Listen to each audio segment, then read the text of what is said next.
Hello दोस्तों, जरा आंख बंद कीजिए। सोचिए कि आप साल 1990 में खड़े हैं। आपके सामने दो रास्ते हैं। पहला, वही करना जो सब कर रहे हैं, एक नौकरी पकड़ना, रोज दफ्तर जाना और महीने की तनख्वाह का इंतजार करना। दूसरा, कुछ ऐसा बनाना जो आज तक इस दुनिया में किसी ने सोचा ही नहीं, एक नया विचार, नई दिशा। अब सवाल ये है, अगर आप वही करते हैं रहे जो सब करते हैं तो 10 साल बाद आप कहाँ होंगे? शायद वहीं, उसी कतार में खड़े भीड़ का हिस्सा बनकर।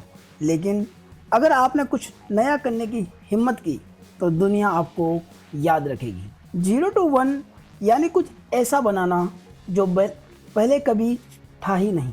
1 to 100 आसान है, जो पहले से मौजूद है उसे बस कॉपी करते जाओ।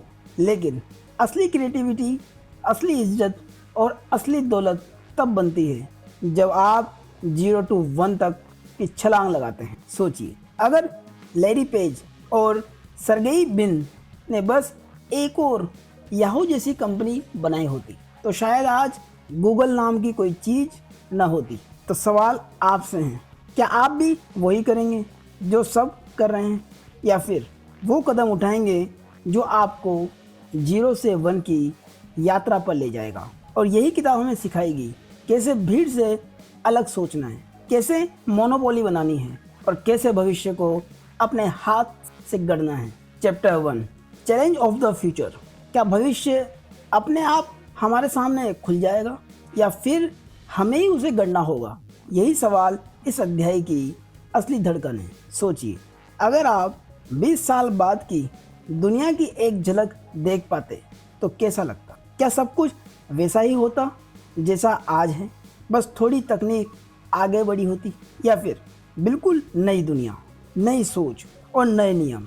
ज़्यादातर लोग मानते हैं कि भविष्य अपने आप बनता है, समय के साथ चीज़ें बदलेंगी, बस हम उसका हिस्सा बन जाएंगे। लेकिन असली दिक्कत यही है, अगर आप सोचते हैं कि सब पहले से तय हैं तो आप बस भीड़ में बहते रहेंगे। भविष्य के दो रास्ते हैं, हॉरिजॉन्टल प्रोग्रेस, जिसे हम कॉपी पेस्ट प्रगति भी कर सकते हैं, जो पहले से हैं उसे कॉपी करना। एक दुकान जो पहले से चलती आ रही है वैसे ही 100 दुकानें और खोल देना। एक होती है वर्टिकल प्रोग्रेस, एक असली छलांग, कुछ नया बनाना जो पहले कभी नहीं था। समस्या ये है कि दुनिया के ज़्यादातर लोग हॉरिजॉन्टल प्रोग्रेस में फंस जाते हैं। 0 से 1 जाने की हिम्मत बहुत कम लोग करते हैं। भविष्य पहले से लिखा हुआ नहीं होता, भविष्य को हम बनाते हैं अपने विचारों, अपनी हिम्मत और अपने चुनाव से।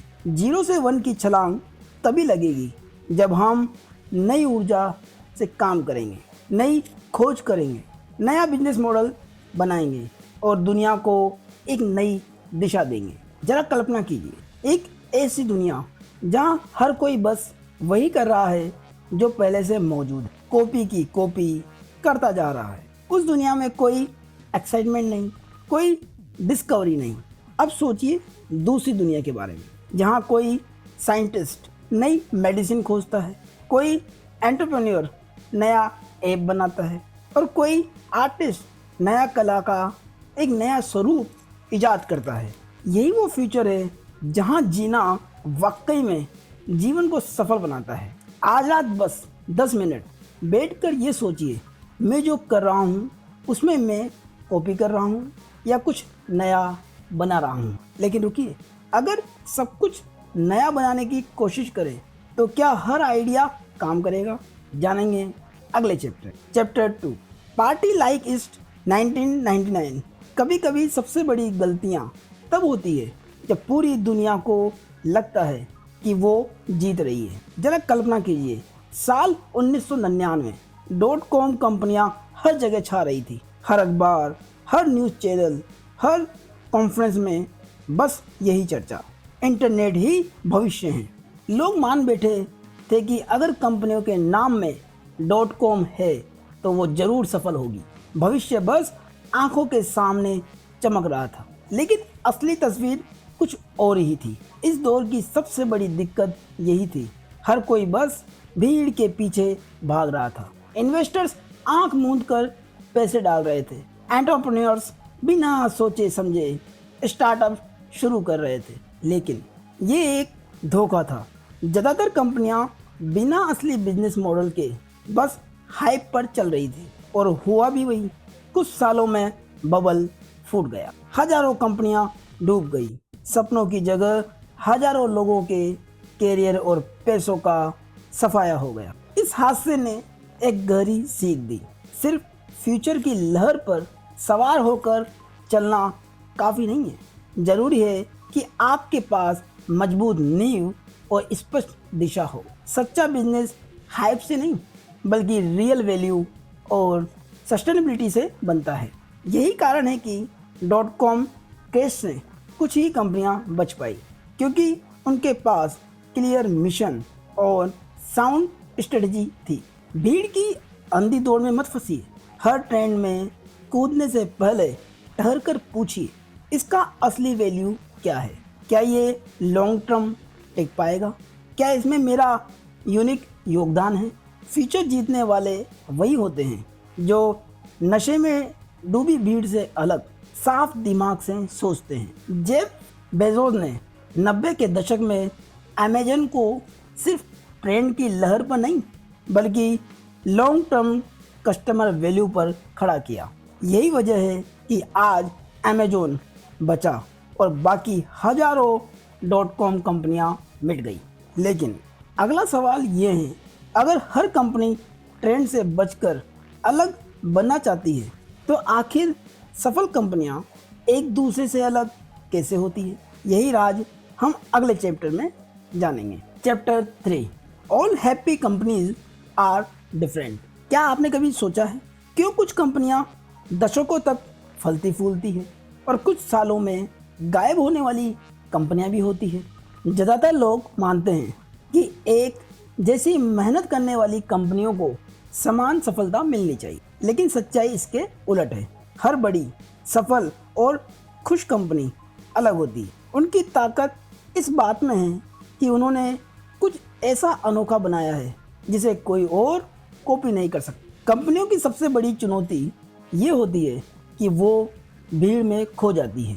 एक जैसी प्रोडक्ट्स, एक जैसी सर्विस, और फिर प्राइस वॉर में फंसकर दम तोड़ देती है। हर साल हजारों स्टार्टअप्स शुरू होते हैं, लेकिन सिर्फ गिने चुने सरवाइव करते हैं, क्योंकि बाकी सब बस कंपटीशन की दौड़ में उलझे देते हैं। पीटर थियल कहते हैं, हैप्पी कंपनियां अपनी मोनोपोली से खुश होती है। मोनोपोली का मतलब है आपने इतनी यूनिक वैल्यू बनाई है कि आपके बिना ग्राहक का काम ही नहीं चलता। दूसरे शब्दों में, सफल कंपनियां भीड़ जैसी नहीं होती, वे कुछ ऐसा नया रास्ता बनाती है जहां कोई कंपटीशन नहीं होता। भीड़ में जीतना नहीं, भीड़ से अलग होना ही असली जीत है। खुश और सफल कंपनियां डिफरेंट होती है क्योंकि उन्हें अनोखा वैल्यू दिया है जो किसी और के पास नहीं है।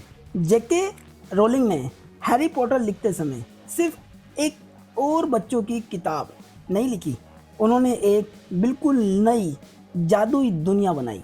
यही यूनिकनेस उनकी मोनोपोली थी, और यही कारण है कि उनकी किताबें दुनिया भर में अमर हो गई। खुद से पूछिए, क्या मेरे काम या आइडिया में ऐसा क्या है जो मुझे बाकियों से अलग बनाता है?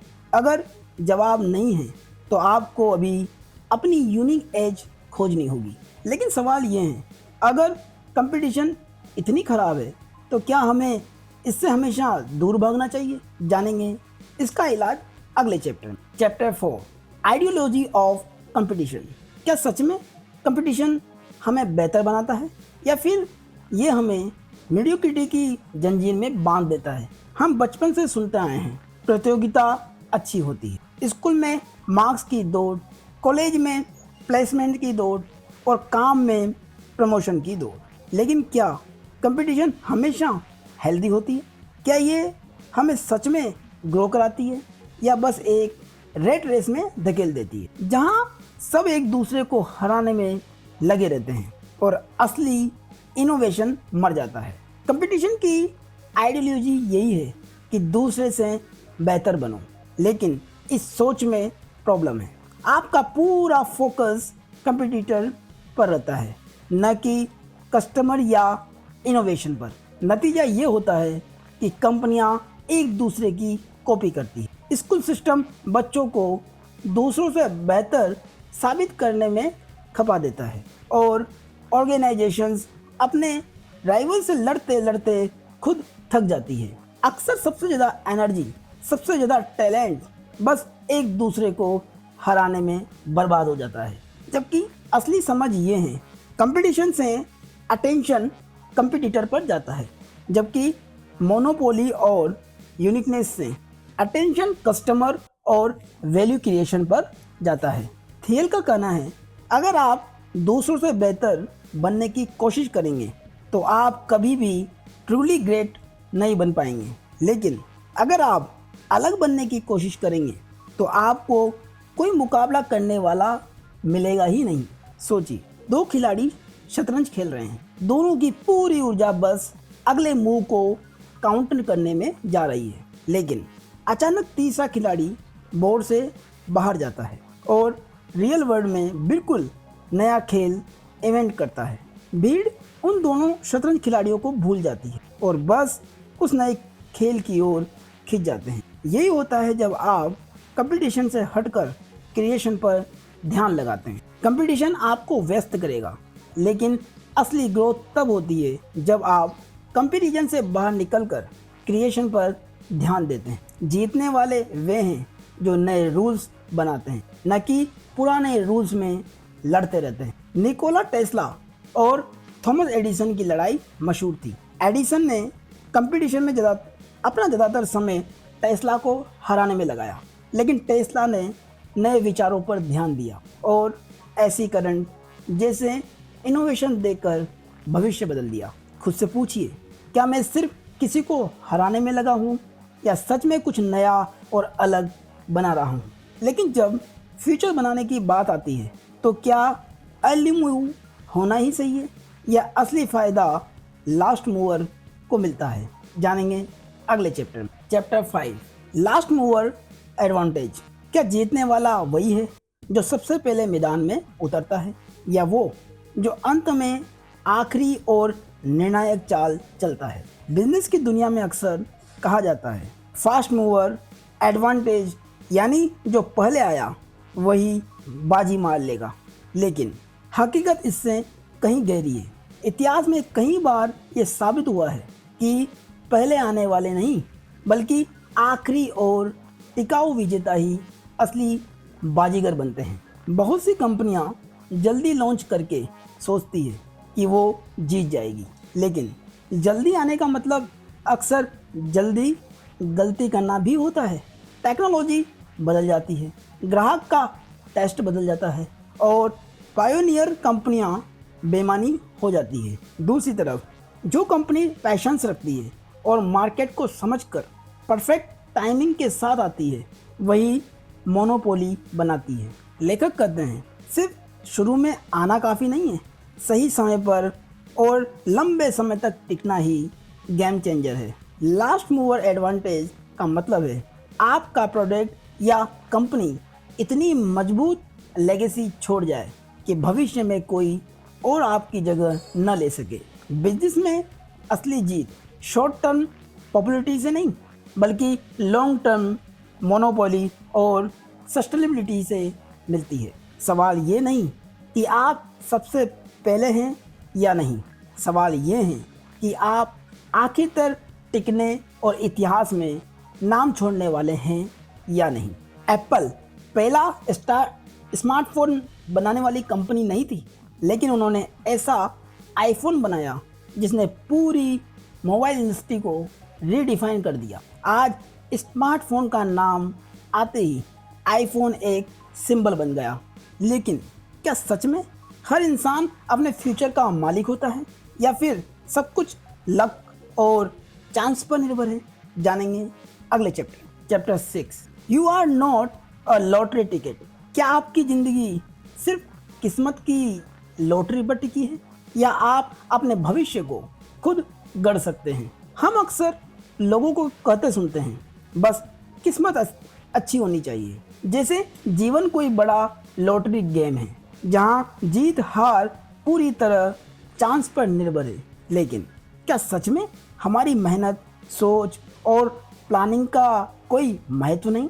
क्या हम सिर्फ रैंडम लक पर जीत रहे हैं, या हम अपने भविष्य की दिशा खुद बना सकते हैं? समस्या ये है कि बहुत से लोग अपनी असफलता को लक खराब थी कहकर टाल देते हैं, और बहुत से सफल लोग अपनी मेहनत को नज़रअंदाज करके कहते हैं मैं लकी था। ये सोच खतरनाक है, क्योंकि इससे लोग रेस्पॉन्सिबिलिटी लेना छोड़ देते हैं। जब आपको लगता है कि सब कुछ लक से तय होता है, तो आप कोशिश ही करना बंद कर देते हैं। यानी लॉटरी माइंडसेट आपकी क्रिएटिविटी और एक्शन दोनों को मार देता है। असलियत ये है कि हम लॉटरी क्रिएटर्स नहीं हैं।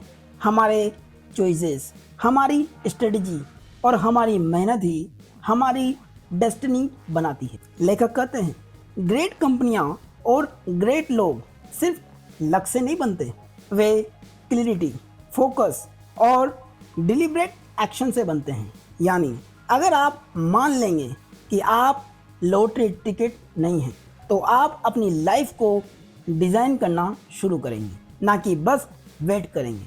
आप लक के भरोसे नहीं, अपने डिसीजन और एक्शन से आगे बढ़ते हैं। आप लॉटरी टिकट नहीं, आप फ्यूचर क्रिएटर हैं।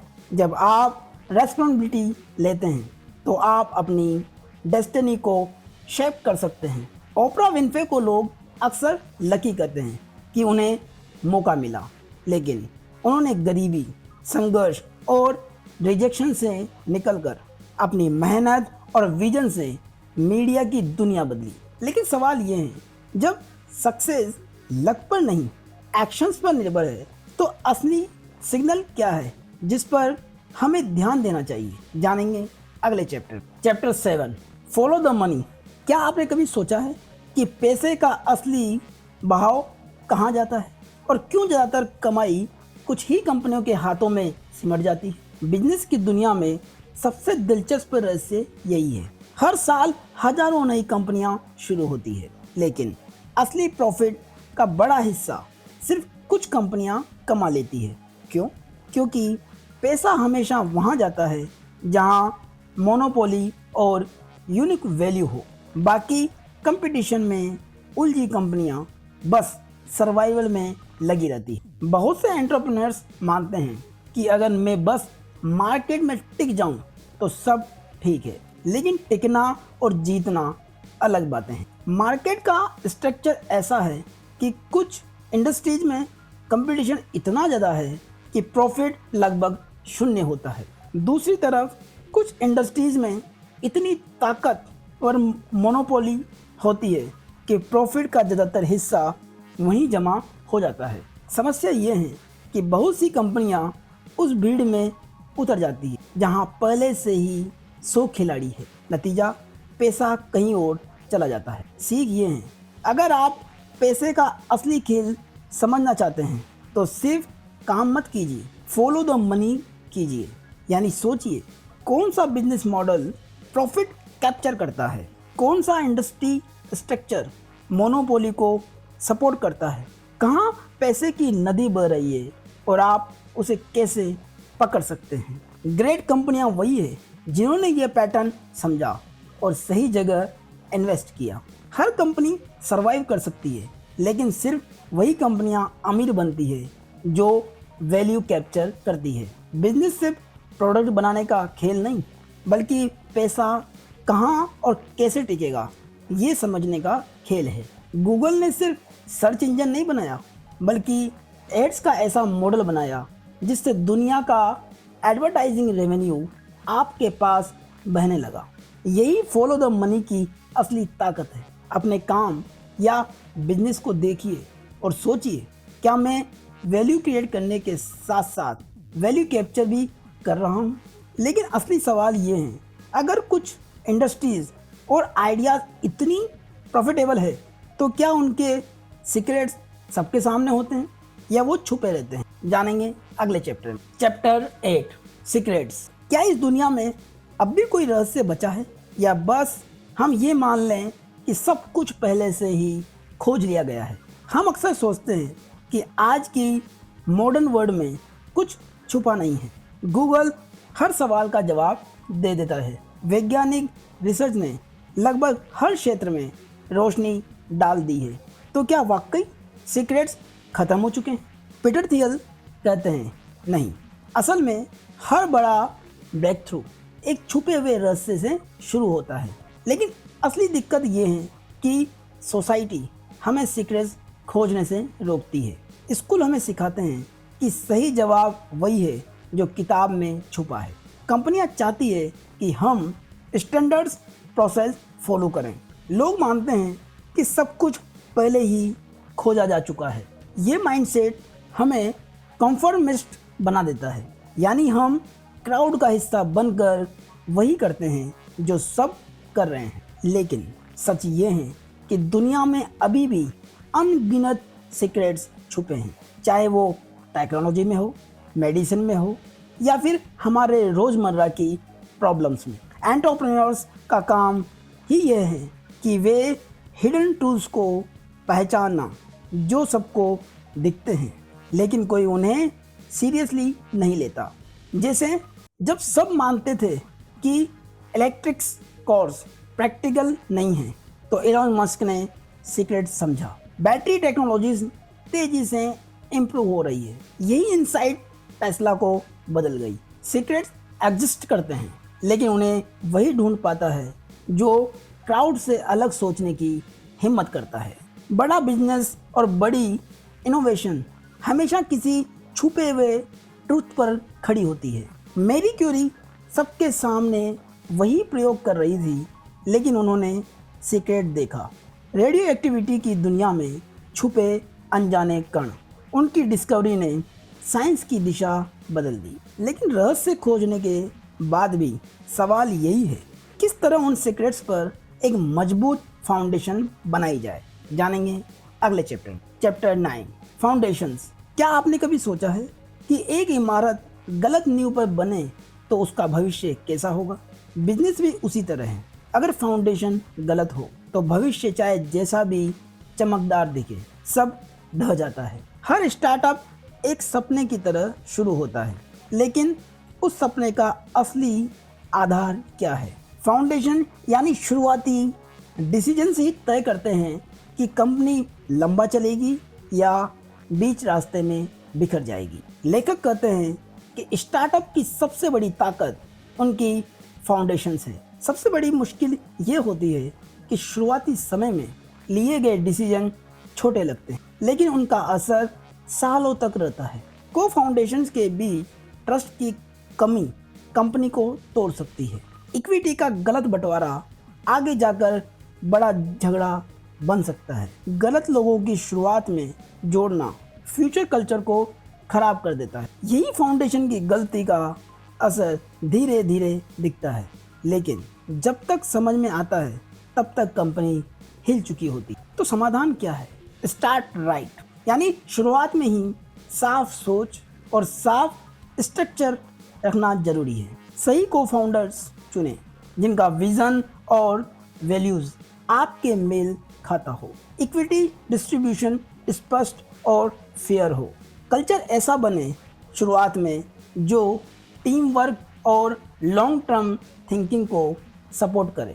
यही स्ट्रॉन्ग फाउंडेशन है जिस पर खड़ी कंपनी बड़ी होती है। बिल गेट्स और पॉल एलन ने माइक्रोसॉफ्ट की शुरुआत क्लियर विजन और स्ट्रॉन्ग पार्टनरशिप से की। यही फाउंडेशन थी जिसने माइक्रोसॉफ्ट को डिकेड्स तक टिकाए रखा। लेकिन स्ट्रॉन्ग फाउंडेशन के बाद भी सवाल ये है, कंपनी को चलाने का एक्चुअल कल्चर और अंदरूनी सिस्टम कैसा होना चाहिए? जानेंगे अगले चैप्टर 10 मैकेनिक्स ऑफ माफिया। क्या आपने कभी सुना है कि एक कंपनी को चलाने के लिए उसे माफिया जैसा बनाना चाहिए? ये सुनकर अजीब लगता है, लेकिन यही सीक्रेट है एक्स्ट्रा ऑर्डिनरी टीमें बनाने का। जब स्टार्टअप शुरू होता है तो सबसे बड़ा सवाल होता है, किस तरह की टीम बनेगी? क्यों? प्रोडक्ट्स अच्छा हो सकता है, फंडिंग भी मिल सकती है, लेकिन अगर टीम में एकता और लॉयल्टी नहीं तो सब कुछ बिखर जाएगा। लेखक इसे माफिया मैकेनिक्स कहते हैं, यानी टीम इतनी क्लोज निट हो कि लोग सिर्फ नौकरी न करें बल्कि मिशन के लिए। ज़्यादातर कंपनियों में दिक्कत यही होती है, लोग सिर्फ पैसे के लिए काम करते हैं। टीम कल्चर फॉर्मल और ठंडा हो जाता है, इंटरनल पॉलिटिक्स बढ़ती है। नतीजा ये होता है कि कंपनी फैमिली की जगह एक गवर्नमेंट ऑफिस जैसी लगने लगती है। लेकिन इसका सॉल्यूशन ये निकालते हैं कि टीम ऐसी बनाना जो परिवार से भी ज़्यादा गहरी लॉयल्टी रखे। रिक्रूटमेंट सिर्फ स्किल पर नहीं, मिशन फिट पर हो। हर सदस्य को लगे कि वो सिर्फ नौकरी नहीं कर रहा बल्कि फ्यूचर बनाने की लड़ाई लड़ रहा है। लोगों के बीच ट्रस्ट, इमोशनल बॉन्डिंग और बिलोंगिंग हो। यही है माफिया स्टाइल टीम। सीख ये है कि एक ग्रेट कंपनी तभी बनती है जब उसकी टीम एक माफिया की तरह कमिटमेंट के साथ काम करे। फ़र्क ये है कि असली माफिया डिस्ट्रैक्शन करता है और startup mafia creation. Elon Musk की टेस्ला की शुरुआती टीम जो सिर्फ कार नहीं बना रहे थे बल्कि दुनिया का फ्यूचर बदलने में जुटे थे। इसलिए उन्होंने सालों तक दबाव और असफलताओं को झेला, फिर भी हार नहीं मानी। लेकिन सवाल ये है, क्या सिर्फ टीम बनाना काफ़ी है या फिर हमें ये भी सोचना चाहिए कि लोग प्रोडक्ट खरीदने आएंगे भी या नहीं? जानेंगे अगले chapter 11। If you build it will they come. क्या सिर्फ एक अच्छा प्रोडक्ट बनाना काफ़ी है या फिर असली चुनौती ये है कि लोग उस प्रोडक्ट तक पहुँचे भी? स्टार्टअप की दुनिया में अक्सर ये भ्रम होता है कि अगर आप बेहतरीन प्रोडक्ट बनाना सीख लेंगे तो लोग खुद ब खुद उसे ढूंढ लेंगे। लेकिन हकीकत बहुत अलग है। ये सच है कि मार्केटिंग और डिस्ट्रीब्यूशन उतनी ही ज़रूरी है जितना प्रोडक्ट खुद। कई कंपनियां इस ट्रैप में फंस जाती है कि प्रोडक्ट परफेक्ट बनाने में सालों लगा देती है, लेकिन जब लॉन्च करती है तो कोई खरीदने नहीं आता। रिजल्ट, ग्रेट आइडिया डस्टबिन में चला जाता है। इसका सॉल्यूशन है बैलेंस। प्रोडक्ट अच्छा हो लेकिन साथ ही एक गो टू मार्केट स्ट्रेटजी भी हो। कस्टमर एक्विजिशन और डिस्ट्रीब्यूशन की स्ट्रेटजी पहले से सोचनी चाहिए। स्टार्टअप को सिर्फ मेकर नहीं, सेलर भी बनना होगा।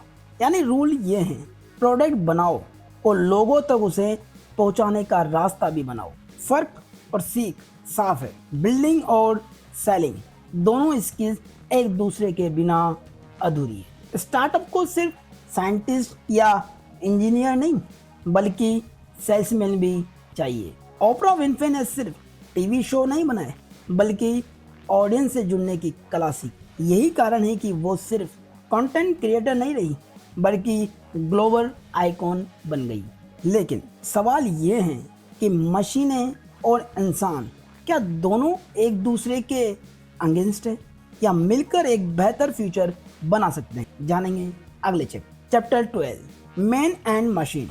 क्या आपको लगता है कि एक दिन मशीन इंसानों को रिप्लेस कर देगी या असली रहस्य ये है कि फ्यूचर तभी बनेगा जब इंसान और मशीन मिलकर साथ काम करेंगे? हर बार जब हम टेक्नोलॉजी की बात करते हैं तो दो एक्सट्रीम सोच सामने आती है। कुछ लोग डरते हैं कि मशीन इंसान को बेरोजगार कर देगी और कुछ मानते हैं कि सिर्फ मशीन ही अल्टीमेट सॉल्यूशन है। लेकिन सच्चाई कहीं बीच में है।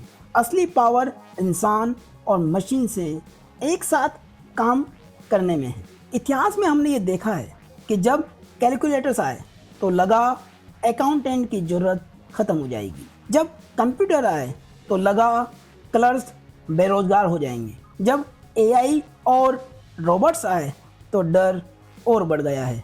अब इंसान इसे कैसे इस्तेमाल करते हैं यही फ्यूचर तय करेगा। लेकिन इंसान की भूमिका बदली, खत्म नहीं हुई।